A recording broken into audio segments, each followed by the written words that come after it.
Hello everyone, Attack Power here with a little roundup going over the best new infantry out of the most recent DLCs and patches and all that kind of stuff. So this is really encompassing basically the last month.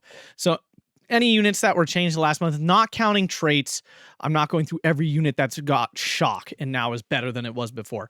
We're not doing that. I'm talking actual new units to the game or units that have been completely reworked that did not function the same way beforehand. That's what we're going over here. So we're going to start with some CQC infantry and we're going to work our way from there. I did my best. If I missed anyone, feel free, drop it in the comments. Make sure you actually watch the whole thing before you start whining about which person I put in here or didn't put in here. Now, remember, this is in like a general context. So I understand some units for their division are huge, like a huge addition. For example, the infantry unit that was added to Pancherna, I forget what, something with an R. Like that's a fantastic addition to that division, but that actual unit is still not very good. Like in a vacuum compared to other units throughout the game. So that's not included here because yes, it's a great addition to the division, but it's not actually like a great unit objectively on its own. So that's what we're going for here. Again, did my best. We'll see what you agree with, what you don't agree with. But let's dive in here with some CQC units, starting with Commandos. First Special Brigade with Commando NO4, the number 4 demo squad. 3 Thompsons, 3 Lee Enfields, a flamethrower, and a TNT. This has been proven in the game with the Pianiti squads from 4th Alpine that this is absolutely busted combo here is this combination of weapons. The flamethrower keeps enemy TNT units moving while your unit gets to throw their TNT first. The TNT, then the flamethrower, then the TNT allows you to beat other flamer units because when you stop, you throw the grenade and then wins that way. So this unit basically annihilates all other CQC infantry in the game other than the Pianiti. These things are absolutely phenomenal. The only way they really get beaten in a one-on-one is if like this guy's only at 1 vet and they're at least 2 to 3 vet, probably 3 vet honestly, and it's like a double flamer squad and they're nuts in a 1v1. That would be the only way I imagine this unit losing a 1v1. Of course, 2 squads changes that whole math and everything, but the point being, this unit is phenomenal. Very, very strong. Not big. You got to be careful. You can't just be throwing this thing around and letting it get chunked health-wise because it does die. It's only 7 units, men, but it is very, very strong. I would actually put this as the strongest. I don't know why I started with one, but I would put this one as the strongest new CQC infantry. I don't think there's much to argue here. This one really is quite powerful. Next in our list of strong newbies, we have the Decima here. Really solid, 7 Berettas, an MG42, and a grenade. Now, there's a Decima Arditi, which has 6 Berettas and 2 Beretta guns. Now, Beretta guns are awful, so I'm actually using this one for the better one, I think. Arguably, the Arditi's better because the Berettas are automatic rifles, which allows you to fire at CQC, which is arguably better, but Berettas are so bad, I would almost say that 1 extra Beretta is worth more than the 2 Berettas. I'm wrong about that. I know that. But I do think, too, the MG42 a little bit more helpful because this unit, whether you like it or not, is eventually going to shoot at someone long range. And the MG42 does do far more than the double Beretta. But yes, arguable which one belongs here. Availability-wise, the Arditi is better because you get a higher availability curve. These units do have Commando as well. So did the last one, of course. The Commando making them far more resilient to damage, better at putting out damage, far more resilient to suppression and all that kind of stuff. This Commando trait is really quite strong, and you should usually prioritize getting units with this trait into your deck. It is very good. It definitely affects combat noticeably. Shock does, but I almost feel like there's many of the CQC units have shock, so it kind of like washes out. Essentially, it's like a wash when it comes down to CQC on CQC. You really should not be often throwing your riflemen into the woods and stuff. Obviously, in those situations, the shock makes a big difference. But in the actual like CQC or CQB, whatever you say, close quarters combat units going up against each other, the shock kind of washes out at the end of the day. So Decima, I would actually probably put these guys last. These are of the 3 I'm going to talk about here. These are the ones I actually put last. Then we have the Sextieten Iskarukma here out of 17th Divisiona. 7 Swomies, 2 Latis, and a grenade on top of that, because why not? And Fanatical and Shock. 9 strength. No command on these, but they don't really need it. With the Fanatical, they never surrender, which in CQC fighting is huge because, these guys get hit with a grenade, they max out their suppression, but it doesn't matter. They don't surrender. And that means they'll live to throw a grenade another day. And that's a huge deal. Fanatical on CQC units is actually really quite good because many CQC fights are decided by surrendering. They're not decided by actually killing off the enemy unit because flamers do a lot of suppression damage. Grenades obviously do a big chunk of suppression when they go off. And though they kill a lot of the units, they don't often actually fully kill a unit. So that not surrendering is pretty darn huge.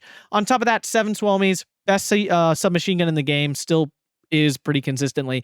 This thing pumps out damage like few other weapons in the game. On top of that, you do get 2 automatic rifles that aren't complete Shysta.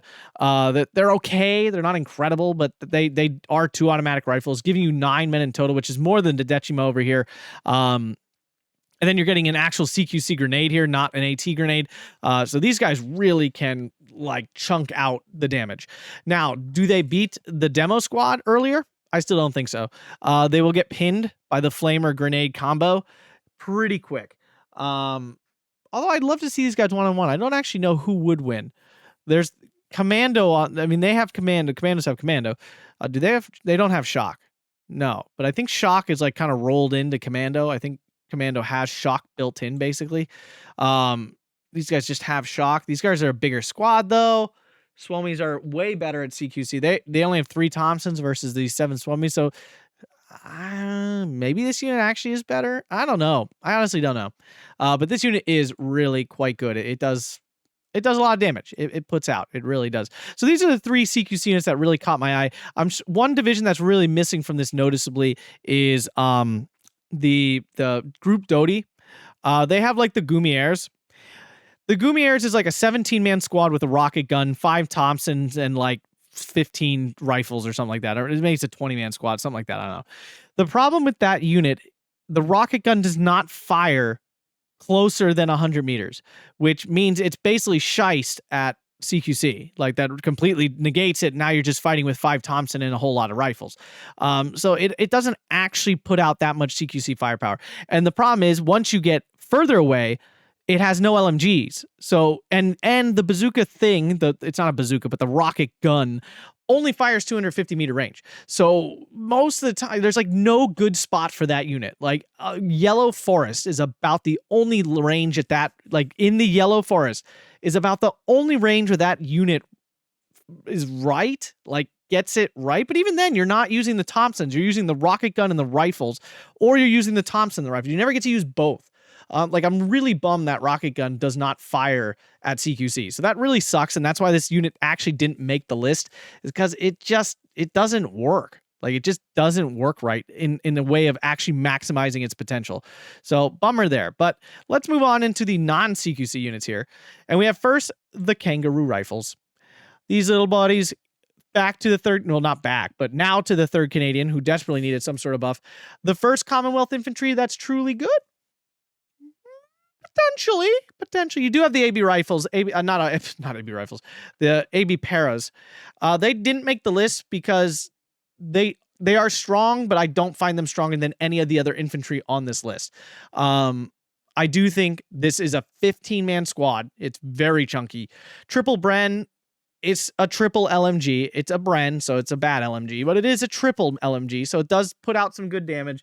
Have the automatic rifle trait on there as well. You get a Piat on this thing as well. 4 Stens. Stens are terrible, but again, it's just massive numbers here.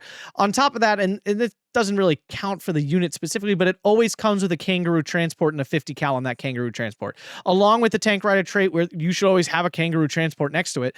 So it will be getting this bonus. So there's a lot of things going for this unit. It is really quite strong. I definitely think it puts 3rd Canadian kind of back on the map a little bit. Do I think it makes Canadian A tier? No. But do I think it makes it a far more viable competitive division? Absolutely. And it is strong. A 15-man squad is a 15-man squad. It's only 30 points. That is true. Now, it has to come in with the Kangaroo. So technically it's 40 points. So that's technically true. If we're going to count the Kangaroo transport as part of its strength, then we have to count the points against it. It is technically a 40-point unit. But again, that does come with 2 separate units with a 50 caliber machine gun, Piat, 3 Brens, 8 rifles, and 4 Stens. It's a lot. It's a lot going into a single unit. So Yeah, pretty solid unit there. Hopping down here, good old Forceman Bar here. Sorry about that gross white blob there. So 13-man squad, 35 points. It puts out damage. It's a commando, so it gets all those commando bonuses as well. It gets a bazooka. Bazooka's phenomenal. Great AT piece. Double BAR, 10 M1 Grands, and a grease gun. The grease gun is, I mean, technically, statistics-wise, is actually pretty solid. It does more damage than the average submachine gun. You only get one, though, so it's really not changing the game in any way. But it's the 10 semi-automatic rifles and 2 BARs. It's really quite strong. I don't think this is one of the strongest units out of the new divisions, but with the commando trait, with the bazooka slapped on this dude as well, this is a very strong unit. This really does put out a lot of damage. Now, there is also the Forcemen, just normal Forcemen, who don't get a bazooka, but instead they get the a grenade, and they get the Johnson machine guns. Arguable which one is better. Point-wise, the Forcemen are only 30 points. So, you know, if we're going for pure infantry killing power, I'd actually say the Forcemen are better from an efficiency standpoint. And they get the grenade. Not that you really want a 30-point unit throwing grenades, but it's there. The point is it there? But the bazooka tends to be a lot more useful. I'll be honest. Like, having this is far more useful most of the time than having a grenade on a 30-point unit. So that's why I lean towards the Forceman Bar. And honestly, in the division, you have other units that do CQC. So it doesn't see as much play. This unit, though, is really, really solid. Not the strongest we see out of the new divisions, but in that division, of course, we all know First Airborne, really, really strong right now. You know, this thing really ties it together and gives it its like top level firepower. Coming back to First Special again, we get the Commandos NO6, a 13-man squad with commando once again. So another chunky infantry squad with that commando trait. 2 Thompsons, 9 Garands, a Bren, and most importantly, a sniper. So we'll see a trend here. Snipers are becoming commonplace among many divisions. They used to be kind of special. Now you're unspecial if you don't have a sniper unit in your deck. But yeah, so we're seeing a multiplying of infantry units with snipers. There used to be one unit in the game, non-recon, I should say, one infantry unit, one non-recon unit in the game that had both an LMG and a sniper. It was the Granatieri in 5th Cav, and they took it away because they said it was too strong. Now, half the divisions of the game have freaking infantry with snipers and LMGs on them. So, yeah, this unit is really, really strong. You get semi-automatic rifles with the Garands. You get a sniper. The Bren is like a hilarious addition there. It's actually the worst thing of all that stuff. You can actually see that the 10 rifles put out more fire than the Bren. I never even noticed that before. It's so funny. Anyway, it's just like a lull. Why does Eugen hate the Bren so much? Now, on the flip side, I will say, I don't want the Bren to be buffed. And I know many people are going to go in the chat and just like uber anger, like message me right after saying that. The thing is, Commonwealth actually has a lot of really strong and efficient tools. And if you make their one weakness, which is crappy infantry, good, like if you make their infantry good, I think Commonwealth be absolutely busted. That would be honestly my guess. I might be totally wrong. That's fine. Tell me in the comments how wrong I am. But I feel like they must fear buffing the Bren out of a fear of the Commonwealth division just like exploding in goodness. Like that would be my honest guess. But anyway, yeah, this unit really strong. We have seen many times. We've seen it with the CC and the Rukma Rapana. We've seen it all over the map of division units that have a LMG and a sniper just being disgustingly strong. There's really no question about it, especially with how strong snipers are in game right now. This is a very, very strong unit, without a doubt. Hopping over to Group Dodi, though, finally getting its time to shine, we have the same sort of thing. A 12-man squad. This one is Raider, though. No commando, so definitely a little bit weaker, and this is more expensive as well. 3 Thompson, 7 rifles, a BAR, and a Springfield sniper rifle. Now, the BAR is a significant upgrade over the Bren, of course, but we go from Garands to rifles, to bolt-action rifles, so a big decrease there. Thompsons, definitely a plus. The Thompsons are very solid, and losing the commando trait definitely hurts a fair bit, and of course, costing 5 points more for all of that is a pretty hard kick in the nads. But this unit still is really quite strong, and I'm pretty sure the light infantry actually move faster as well. So this unit like physically moves faster. So yeah, a really strong unit. These Montagnards. There's also Montagnard like BAR or something, BAR or whatever. It has a bazooka and it has 2 BARs. And that's how much I highly value having a sniper instead. 2 BARs is very solid, but having a BAR and a sniper is better. It just is. It's just a lot stronger. I really can't. There's no argument to be made. Some people will argue it, but it's just not true. 2 LMGs do not beat a sniper LMG combo. I just don't think they do. The suppression out of these things, unless there's a huge cover difference, I just don't see it. These are just so strong. The addition of the extra 250 meters of range that your sniper unit can start firing first is huge. It's absolutely massive. Yeah, not much more to say about it. This is a strong unit. But again, when matched up against like the Commando we just saw and stuff, it's definitely not the strongest we've seen today, but it is really quite solid. Now, I'm doing a little shout out here. So the SS Junker in von Tettau was essentially like a mini Fallschirmjäger. Mini as in it's 1 man less than a Fallschirmjäger for 35 points. And it was like really good. It was like, whoa, this is what Fallschirmjägers used to be like. And it had MG42. So like it had a whole bunch of upgrades on the old Fallschirmjäger, right? So the old Fallschirmjäger was 40 point, like Fallschirmjäger was 40 points, had MG34s. It had 10 man instead of 9. Basically the same loadout otherwise. And this unit is 35 points, got MG42s. Like it's just a solid upgrade. It has shock on top of it, because not there's any CQC business at all. But yeah, this unit is phenomenal. We're gonna see here in a minute how this unit its specialness was completely wrecked and completely negated just recently in the most recent patch. But yes, just want to do a quick shout out to this poor unit that had literally like 10 days to shine and be the special coolest thing on the block, and honestly actually one of the best units in the game for a little bit. And now it's not. It's still very good. It's still one of the best units in the game, but it's immediately outshined by what Eugen has done after that point. So, of course, now we get to, our Fallschirmjägers. Okay, yes, I know this isn't a new unit in the game, but it's such a significant rework that I cannot say that this is not the biggest thing to happen in the last month. So, Fallschirmjägers got reworked, right? We had Fallschirmjägers that used to be a 40-point unit with 10 man, this loadout, except it was MG34s. And in case you don't know, for newer players and stuff, MG42 and MG34 is a massive difference. Like, it's not even close. And an MG42 is so much more deadly than an MG34. It's kind of ridiculous. There's just no equivalent. The MG42 puts out so much more suppression, has so much more killing power. It eats up ammo, but that's about the only negative. So what Eugen did was change this. It broke up the Fallschirmjäger into like 3 or 4 different kinds of squads. I think 3. And we're only going to highlight 2 here. So they made basically the old squad, the Fallschirmjäger FG42, this is what it used to look like, and gave it back the MG42. And then on top of that, buffed it 5 points. I don't know why. Like, I honestly don't know why they did this. I mean, I was all up for Fallschirmjägers getting a bit of a buff. Like, yeah, they were pretty... Like, for 40 points, they did not have the punch they needed, in my opinion. But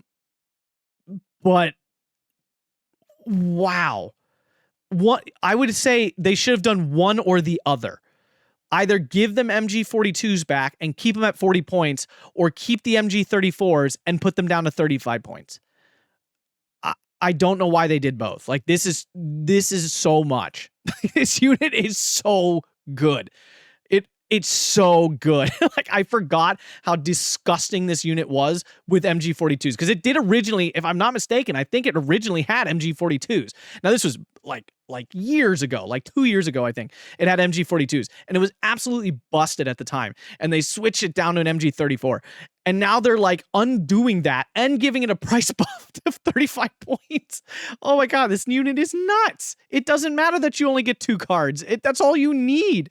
This unit is absolutely bonkers. I don't know what they were thinking. Strike Team people, I know there are some of you out there. I know you're watching this. I know you're judging me. That's fine. Just tell me what you were thinking. Like, tell me what was the logic behind this. I just want to know. I'm not hating. Like, honestly, I'm sure I usually am like behind your guys' choices on this kind of stuff, but this seemed really weird to do both. One or the other, fine. I am totally cool with those. But both? Both? This is nuts. And then, of course, we have the Fallschirmjäger ZF. We can argue in the comments all day which is better. This one's still 40 points. They took the G43s away, still have the MG42s, but gave it a sniper rifle because there's not enough of those in the game, right? Like, duh. You know, it has Raider, too. Both of them have Raider, by the way. Which is better? I mean, honestly, this one right now, because of this point, because of the points. If this was 40 points and this was 40 points, I don't know which is better. The double MG42 and sniper combo is absolutely cracked. Like, it is nuts. If you have not tried this yet, you are missing an experience. If you have been up against it already, you know what that experience is, and it's pure misery. I mean, this is nuts. Nuts, oh freaking... I think this is one burst, and the unit is pinned out in the open. Like, I'm pretty sure this combo pins them in one shot. Like, one sniper shot and one burst, the MG42 pinned. I think. I'm not 100% sure, but my God, it's close if it's not all the way. I mean, this unit, fine. This unit, fine, makes some sense, I suppose.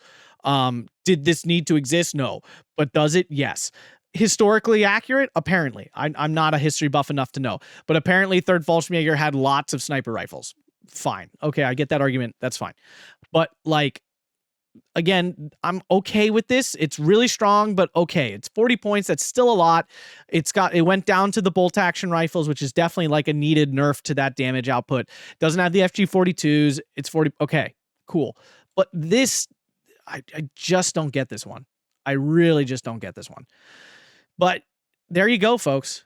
That is the strongest new infantry, at least in my experience, from our new DLCs and patches up to this point. Taking the roost is Fallschirmjägers. No question in my mind, these guys are absolutely S tier squared now, infantry-wise at least. SS Junker was honestly also phenomenal. I mean, this unit obviously is just one man weaker than the normal Fallschirmjäger FG42, just with one less man. So this unit is phenomenal. There's nothing to say. You know, CQC-wise, this combo is still pretty freaking nuts. But these Ishkurukma, I mean, they do a lot. They are very strong. You know, the sniper machine gun combo is still strong. It might not be Fallschirmjäger level, but these are still really, really strong units. I mean, we knew that this DLC was going to be infantry based, and it's no doubt we got that. Am I getting a little concerned about the pushiness of infantry? Yes. And I love my infantry meta. Don't get me wrong. Love my infantry meta. But maybe it's time to scale back sniper accuracy a little bit, or that would honestly be my suggestion. Scale back sniper accuracy a little. I'm not saying like nerf them to the ground. I'm just saying like 75%. Would that really break snipers? Would that make them bad? I don't think so. Maybe even 70%. I'm not sure. But yeah, I mean, these units are just so strong. And we already know that it's an infantry-based meta. So like divisions like first SSB with all these commandos and stuff, and now 3rd Fallschirmjäger with all this stuff, they're gonna be really strong divisions. You just can't get around that. But if you guys enjoyed this, make sure to hit that like button, subscribe, and consider supporting over on Patreon. Thanks a bunch, and have a fantastic day.